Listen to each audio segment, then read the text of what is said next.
राधे मेरे भक्तों। तो कैसे हो आप सभी लोग। उम्मीद करता हूँ कि आप सभी लोग अच्छे होंगे, स्वस्थ होंगे और अपने अपने जीवन में अवश्य आगे बढ़ रहे होंगे। तो भक्तों, आज की वीडियो बहुत ही खास टॉपिक पर होने वाली है और बहुत ही महत्वपूर्ण टॉपिक पर होने वाली है, क्योंकि इस बात को सभी लोग जानते हैं, इस चीज को सभी लोग मानते हैं। जो भक्तों साधक साधना क्षेत्र में आगे बढ़ रहा है, जो सिद्धि साधना में आगे बढ़ रहा है, जो तांत्रिक क्रिया में आगे बढ़ रहा है, उसको ये अनुभव अवश्य होते हैं।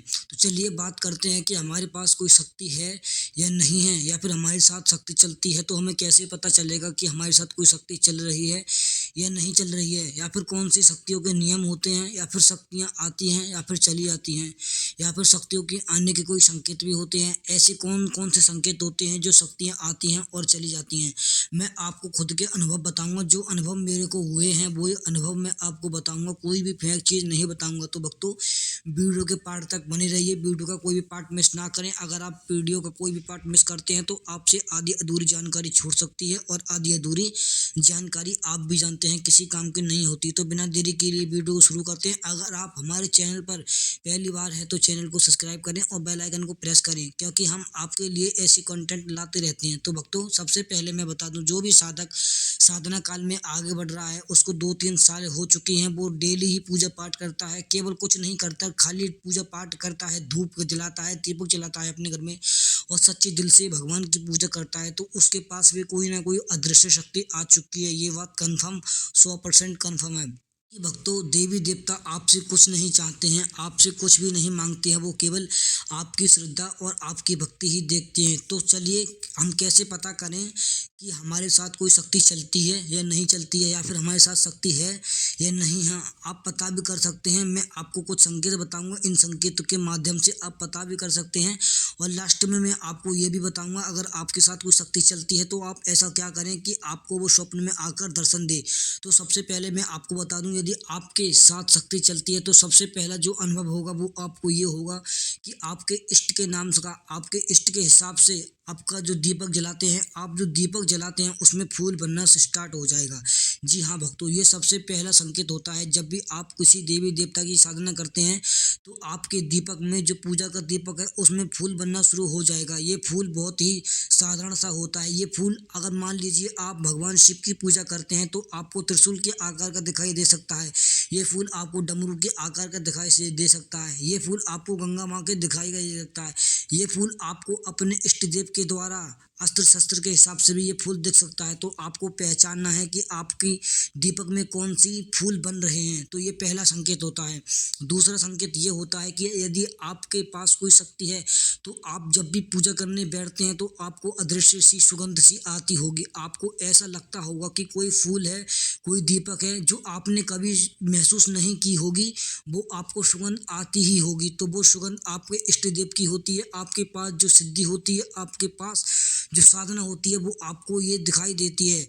तो दूसरा संकेत ये होता है कि आपको अदृश्य रूप से सुगंध आने लगेगी। तीसरा संकेत ये होता है कि जब भी आप पूजा करने बैठते हैं तो आपको एहसास होगा, एक मीठी मीठी सी हवा चलने लगेगी, एक शरीर में तरंगे दौड़ने लगेंगी। जैसे ही आप अपने इष्ट देव का मंत्र जाप करते होंगे तो आपको एकदम फुर्फुर्ते से चढ़ते होंगे और आपके रोंगटे खड़े हो जाते होंगे।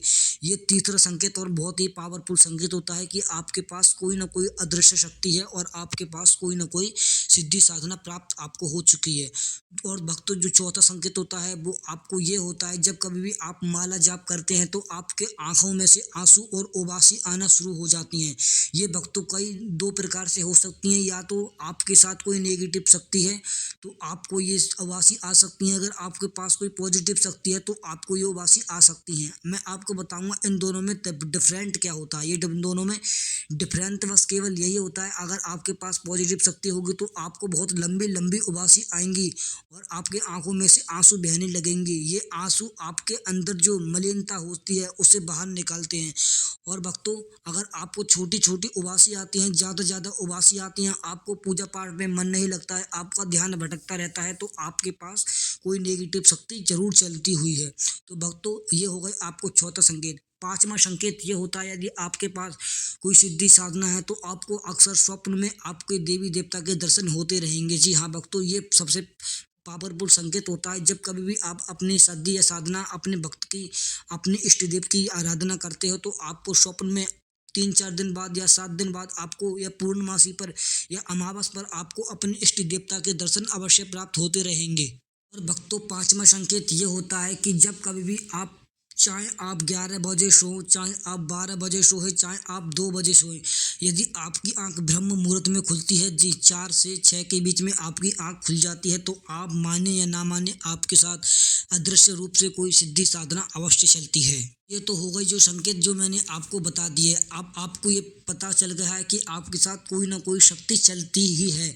तो भक्तों, अब आपको ये तो पता चल गया, लेकिन आपको ये नहीं पता चला कि आपके पास कौन सी शक्ति चलती है, कौन सी साधना चलती है, कौन सी देवी चलती है, या फिर कौन सी देवता चलते हैं, या फिर आपके घर के देवता चलते हैं, या फिर आपके बाहर, या फिर आप जिसकी साधना करते हैं वो चलती है। तो आपको बहुत छोटा सा उपाय करना है। ये उपाय मैं आपको बता रहा हूँ। यदि आप साधक हैं तो आपको अपने गुरु के सानिध्य में ही, अपने गुरु से ही पूछ के ये उपाय को करना है। हमारा उद्देश्य केवल आपको बताना है और आपका मार्गदर्शन करना है। ये जो मैं उपाय बताऊंगा, ये उपाय अपने गुरु के, अब से बड़े अपने पंडित किसी से अपनी राय लेकर ये उपाय को कर लेना है। आपको कुछ नहीं करना है। आपको 11 रुपए लेने हैं। आपको 11 रुपए लेकर अपने हाथ में रखने हैं। हाथ पे रखने के बाद आपको अक्षत, थोड़े से चावल रखने हैं, और जहाँ कहीं भी आप पूजा करते हैं वहाँ आपको सबसे पहले अपने पूजा स्थान को स्वच्छ रखना है, और थोड़ा सा गंगा जल हाथ पे रखकर आपको अपना नाम, अपना गोत्र और आप रहने वाले कहाँ के हैं, ये तीनों चीज़ें बोलकर आप जानना चाहते हैं। यदि आपके साथ कोई घर की शक्ति चलती है, आपके इष्ट देवता चलते हैं, या फिर आपको कोई सिद्धि प्राप्त है या नहीं है, या फिर आप किसी नेगेटिव शक्ति के सानिध्य में हैं, तो ये तीनों चीज़ें बोलकर उस भोग को आपने जो अर्पित किया है, आप उसे भोग जरूर लगाएं। जो 11 रुपये आपने रखे हैं उसे अपने घर के मंदिर में रख दें। अगर आपके घर में छोटे छोटे बच्चे हैं तो बच्चों से छुपा कर रखें। वो अगर आपको ये 3 अपने जब मंत्र साधना से चलती साधना करते रहें, आपको 8 दिन के अंदर अंदर आपको किसी सिद्धि, आपको गुरु, आपके सदय, आपको कोई संकेत ऐसा मिलेगा जो आपको आभास हो जाएगा कि इनकी कृपा आपके साथ चलती ही है। तो भक्तों, ये मैंने आपको बता दिए हैं। हमारा केवल उद्देश्य आपका मार्गदर्शन करना है। ये जो मैंने बताए हैं अपने गुरु के सानिध्य में ही रहकर ही करें। तो भक्तों, उम्मीद करता हूँ कि आपको ये वीडियो पसंद आई होगी। अगर वीडियो पसंद आए तो चैनल को सब्सक्राइब करें और बेल आइकन को प्रेस करें। भक्तों, मिलते हैं एक अगली वीडियो में। तब तक के लिए जय जय सीताराम, राधे राधे।